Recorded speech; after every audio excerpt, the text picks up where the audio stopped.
ఇప్పుడు మీకు ఇష్టమైన జెమినీ టీవీ సీరియల్స్ ని టీవీలో టెలికాస్ట్ అయిన వెంటనే సన్ నెక్స్ట్ లో మాత్రమే చూడండి.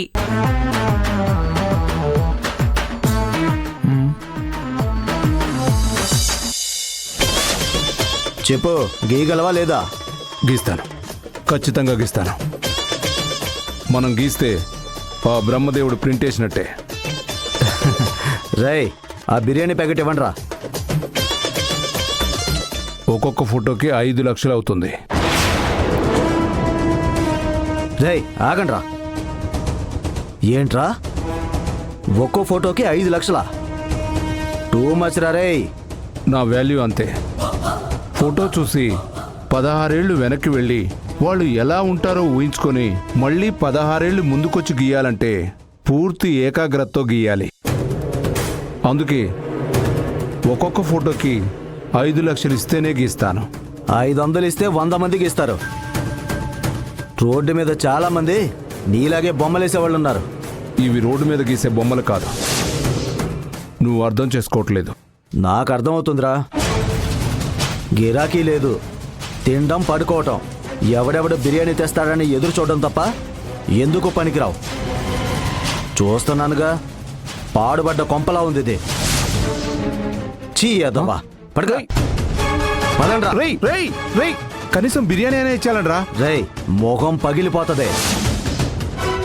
పదండ్రా. రేయ్ రేయ్ రేయ్. ఛా, వీళ్ళేంటి మరీ శాడిస్ట్ వెధవల్లా ఉన్నారు. సగం బిర్యానీ పెట్టి అర్ధాకలితో పడుకోబెడుతున్నారు.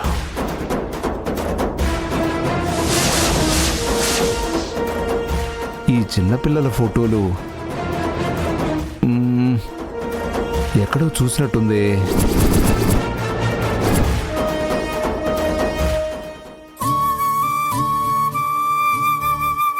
కూర్చోరా.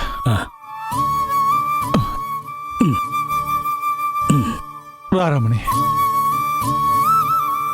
కూర్చో. కూర్చో. పర్వాలేదా?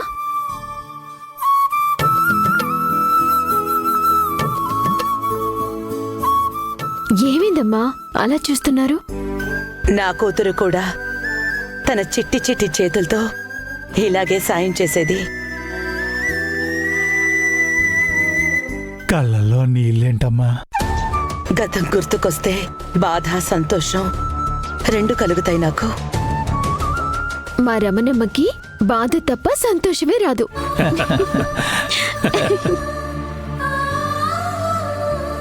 తల్లికి సేవ చేస్తే ఎప్పటికైనా గొప్ప స్థాయికి వెళ్తారమ్మా. మీ అమ్మ దీవెనలు నీకెప్పుడూ ఉంటాయి.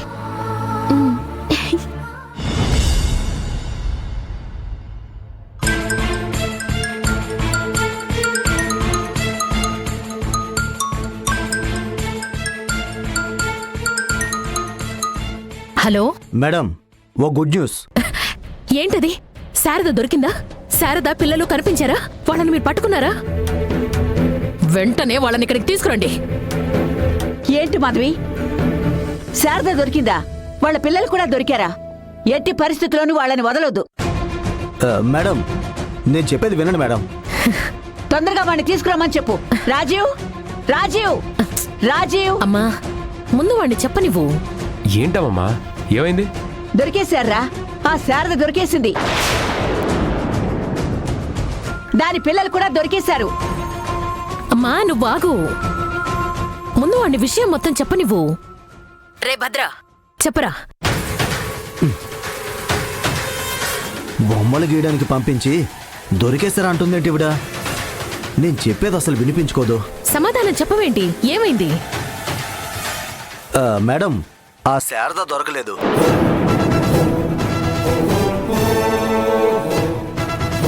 చిత్తరంజన్ అడ్రస్ మాత్రమే దొరికింది. ఆ విషయం చెప్దామనే ఫోన్ చేశాను. ఈలోగా మీరు ఏదేదో ఊహించేసుకుంటున్నారు. శారద దొరకలేదా? లేదు మేడం. అయినా ఎక్కడికి పోతారు? మీరిచ్చిన టాస్క్ ప్రకారం ఆ చిన్నపిల్లలు ఇప్పుడు ఎలా ఉంటారో తెలుసుకునే మంచి అవకాశం దొరికింది. సరే, 24 గంటల్లోపే వాళ్ళ ఫోటోలు గీయించి ఆ పిల్లలు ఎలా ఉంటారో తెలుసుకోవాలి. ఇమ్మీడియట్ గా వాళ్ళ బొమ్మలు గీయమని చెప్పు. ఇప్పుడే పని మొదలు పెట్టమని చెప్పు. అది కాదు మేడం, వాడు పచ్చి తాగుబోతూ. ముందు వాడికి ఫోన్ ఇవ్వు, నేను మాట్లాడతాను. మేడం, వాడు కొంచెం తలతెక్కగా మాట్లాడతాడు. నేను వాడిని ఒప్పిస్తాను. కాకపోతే కాకపోతే వాడు చాలా ఎక్కువ డబ్బులు అడుగుతున్నాడు మేడం. 10 కోట్లైనా సరే నేనిస్తాను. కాకపోతే యాజ్ ఇట్ ఈస్ 100కి 100% గీసివ్వాలి. ఏదైనా తేడా వచ్చిందో నా సంగతి తెలుసుగా, వాణ్ణి నిన్ను ఇద్దరిని కలిపి చంపేస్తాను.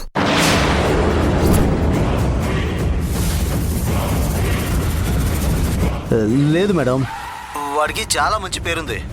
యాస్టీస్గా గీస్తాడు. సరే సరే, వీలైనంత తొందరగా ఇవ్వమని చెప్పు. సరే మేడం, చెప్తాను.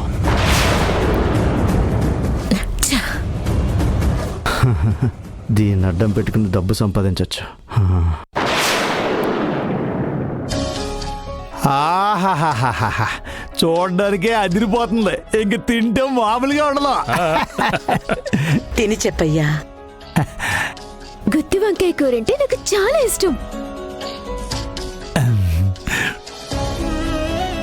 అమ్మా రమణమ్మా, ఫస్ట్ ముద్ద నీకు.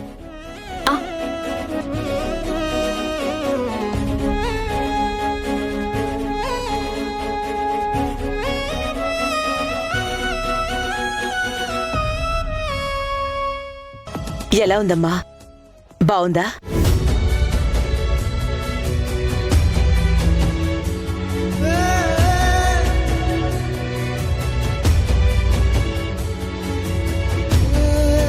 ఏంటమ్మా ఆలోచిస్తున్నావు? లేదు, ఎక్కడో తిన్నట్టుందమ్మా.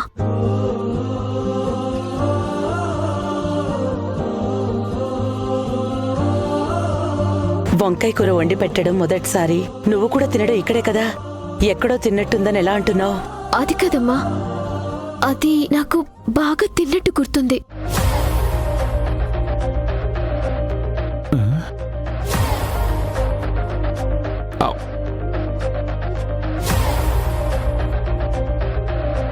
ఏంటి జ్యోతమ్మా నువ్వు మరీ విచిత్రంగా? ఇది మన యాదగిరి హోటల్లో గుత్తి వంకాయ కూరలో ఉంది.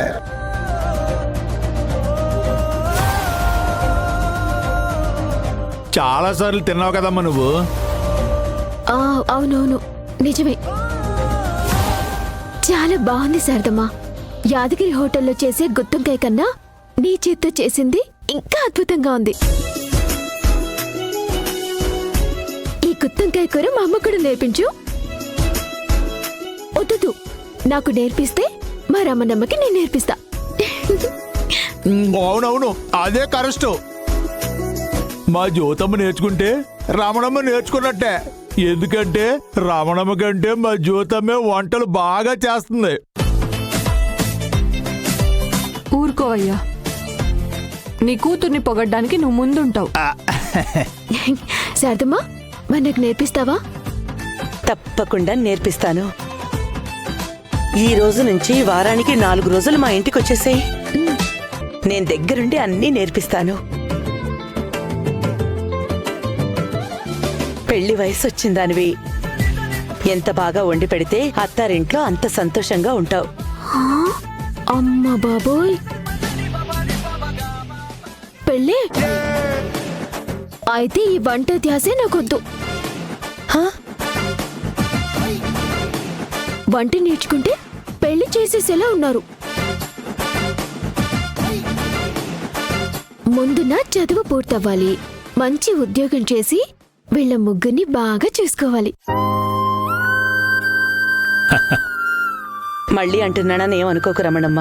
ఏ ముహూర్తంలో ఈ బిడ్డని కన్నావో గాని నిజంగా బంగారం నీ కూతురు.